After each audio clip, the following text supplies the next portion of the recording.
Friends आज एक क्षुद्र भिडियो रे जो शक्तिशाली मांत्रिक शब्द को शेयर करने जाऊँगी यह मात्र 3 थर उच्चारित कले जेकोसी पुरुष व नारी आपणकर वश्यता को आसीपर एवं यह स्वयं सिद्ध होइतिबारु आपन को यार सिद्धि करिवार आवश्यक नहीं। आपण माने यही मांत्रिक शब्द को जो भली भाव में निजर व्यक्तिगत प्रेम क्षेत्र में व्यवहार करें से भली भाव में आपणकर पारिवारिक स्नेह संपर्क को मजबूत करने प्रयोग करें। यह छड़ा कौन सामाजिक स्तर में आपणकर कल्याण करने कौन नारी बा पुरुष को आपणकर अख्तियार को आनीपारे। एतद व्यतीत जदि आपण माने निजर चाकरी वृत्ति क्षेत्र में उपरिस्थ ऑफिसर को निजर वश्यता पूर्वक रखी आपणकर चाकरी वृत्तिर उन्नति करने चाहती तेबे मध्य संभव हो पारिबो। अर्थात आपण माने जेतळे मध्य जेउ जगार यही वशीकरण मंत्रटी को प्रयोग करिवे ताहा प्रचंड शक्तिशाली भाव में कार्य करिथाय। एहार व्यवहारिक सरलता दृष्टि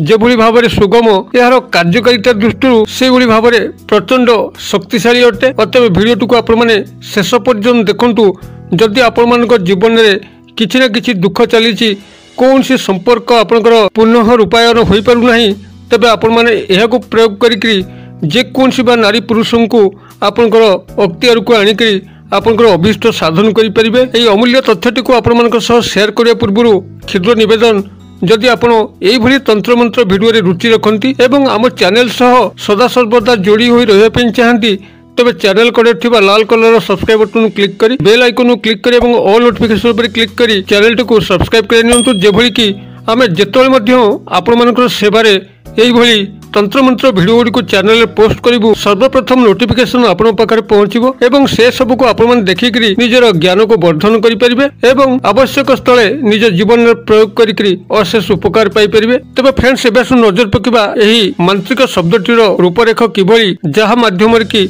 आपण जेकोसी नारी बा पुरुष को आपणकर अख्तियार को आनीपारे। तेबे आपण माने एही क्रियाटी को जेकोसी शनिवार दिन प्रयोग करिवे। शनिवार दिन रात्र 9 ରୁ 10ଟା मध्य आपण माने एही क्रियाटी करिया को पड़िबो एवं एथिरे मात्र आपनकर आवश्यक हबो 2 गोटी लवंग जहा कि स्वयं संपूर्ण होइतिबो एवं हृष्टपुष्ट होइतिबो। एही भली 2 गोटी लवंग प्रथमे संग्रह करंतु ताहार फूल थिबा दरकार। फूल भांगी जाइथिबा लवंग हबो नाही। अतबे एही भली भाबरे निटोल फूल थिबा 2 गोटी लवंग प्रथमे संग्रह करंतु एवं शनिवार दिन रात्र समय आपण हाथ गोड़ धोई कोनसे एक कला आसन भूमि उपर पकईकरी आपनकर मुख उत्तर किंबा पूर्व दिग को रखिकी आपण सीधा होइकरी पद्मासन रे बसंतु एवं एई 2 गोटी लवंग को आपनकर दक्षिण हस्त मुठारे रखंतु। जदि नारी माने पुरुष मानक पई करचुन तो से मानकर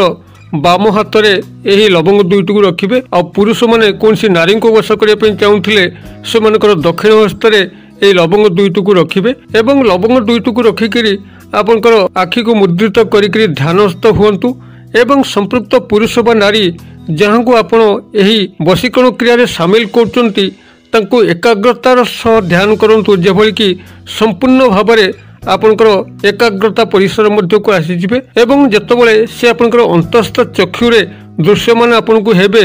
सेतिबेले आपण यही मांत्रिक शब्दटी को मात्र 3 थर उच्चारित करिवे एवं 3 थर फुंकिबे। एही भली भाव में आपण मांत्रिक शब्दटी को सेठी 3 थर उच्चारित करिके 3 थर फुंकी सारला परे आपण से लवंगटी को सही रात्रि रे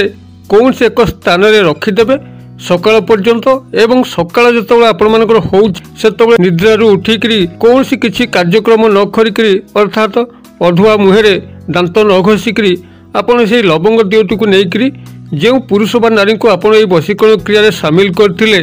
तांकरी मुख्य दर्जा सामना रे आपण याको पके दे आसीबार अछि। जेभली भाव में से नारी बा पुरुष गृह निद्रा त्याग करिकरी उठिकरी पदा को आसीबो एवं ए लवंग को डेईकरी जीव तबे जानंतु ए समस्त वशीकरण प्रभाव ताको तुरंत ग्रास करि जीवो एवं से आपनकर वश्यता को आसी जीवो। तबे जदि आपण तांकर दुआर मुह को जाईकरी एहा को फोपड़िया पई अनुपयुक्त थांती आपन को सेभली सुजोग ढुकु न थाए किंबा बहुत दूर रे तांकर घर थाए जोठिकरी आपनकर पहुंचीबा मुश्किल होई थाए किंबा एभली कौन विवादीय स्थान जोटी को आपनकर जीवा हुए तो ठीक हेबनी से स्थान रे आपण कौन करिवे ना ये लवंग दियोटी को सेई सकाळु उठिकरी जो समय आपण ने को फिंगिबा कथा सेई समय रे आपण सेई भली भाबरे अधुआ मुहेरे दांत न घसीकरी आपनकर गृहर बाहर को आनिकरी ताकू श्रीकरपुर सहायता जलई दिंतु। श्रीकरपुर आपनकर पूजा सामग्री दुकान रे मिलिबो। एहाकू जलई सारला परे आपण से जो भस्म टिककू पाखरे कोनसी कागज रखिथिबे एवं जेतबेले संपृक्त व्यक्ति विशेष आपनकर पाखापाखि होउचंती आपनकर नजर परिसर मध्य को आसुचंती आपण तांकरी सामने रे एई जो मंत्र जहाँकि आपण वशीकरण क्रिया प्रयोग करथिले सेही मंत्रटी को मात्र 3 थर मानस उच्चारित करिवे एवं तांकर आखि सह आखि मिलिया पे चेष्टा करिवे एवं ए जो भस्म अछि से भस्म रु टिके तांकर शरीर संस्पर्श रे कोनसी बाटे बाहाना करिकरी आनी परिबे किंबा तांकर मथा ऊपर मध्य आपण अति हल्का भाबरे पकई देबे लुचाणिया भाबरे देखिबे ए बाटर मध्य आपनकर से व्यक्ति नारी होंतु बा पुरुष आपनकर संपूर्ण वश्यतार परिसर मध्य को आसी जिवे। तबे एही प्रचंड शक्तिशाली वशीकरण क्रियाटी को सेही भली आवश्यक पड़ले ही व्यवहार करिवे। अन्यथा बिना कारण रे आपण माने वशीकरण क्रियार प्रयोग कले जल्दी से व्यक्ति नारी बा पुरुष आपण मानकर जीवन रे से भली एते आवश्यक नथिबो तबे हुएत से नारी बा पुरुष आपनकर वश्यता स्वीकार करिकरी सारा जीवन आपन को हैरान करि पारंती। अतबे जल्दी कोनसी नारी बा पुरुष को आपण सेही भली भाबरे एकांत भाबरे चाहिचंती एवं तांकर सह जीवन सारा निर्वाह करिया पे चाहिचंती एवं तांकु नै कि आपण बहुत किछि कल्याण करिवार अछि एही भली अत्यंत आवश्यक समय रे एई वशीकरण क्रियाटी को प्रयोग करंतु। तंत्र मंत्र दुरुपयोग कले निजर क्षति होता है। अतबे बुझी विचारिक आपण माने वशीकरण क्रियाटी को प्रयोग करंतु देखिबे आपनको निश्चित सफलता घटिबो एवं आपण माने एथुरु उपकृत होई सारला परे निजर संगसाथी बंधु बांधव महल रे भिडियोटी को शेयर करंतु जद्वारा कि एही वशीकरण विद्यार समस्ते उचित भाव में प्रयोग करके जीवन में जो हस टिक को मिल आपको ईश्वर गभीर कृपा प्राप्त होगा लगे। तेबे जो मांत्रिक शब्दटी को आप वशीकरण क्रिया व्यवहार करेंगे तार रूपरेख यही ओं ठह ठह अमुकी बसमानाय बसमानाय स्वाहा। जदि आप कौन नारी को एक क्रिया सामिल कर नाम रानी होता है तेज मंत्रटी आपंकर यही हम ओं ठह ठह रानी बसमानाय बसमानाय स्वाहा। किंबा जदि कौन पुरुष को आप वशीभूत करने थाए एवं तांकर नाम राजा होता है तेबे मंत्रटी अनुरूप ढंग से हम ओं ठह ठह राजा बसमानाय बसमानाय स्वाहा। यही मंत्रटी को आपण मैंने जो वशीकरण क्रियाटी को संपादन करने जाऊे पुरुष होते दक्षिण हस्ते दुई गोटी लवंग को रखिकी एवं नारी होते बाम हाथ में दुई गोटी लवंग को रखिकी आपण यही मंत्रटी को मात्र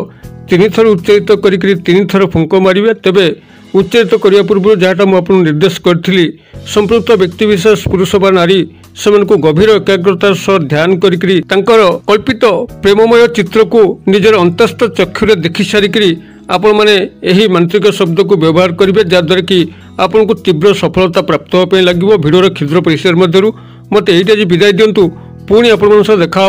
आउ यही एक शिक्षणीय भिडियो से पर्यंत दर्शक बंधु आपण समस्ते मंगलमय कृपा भले था रहुची।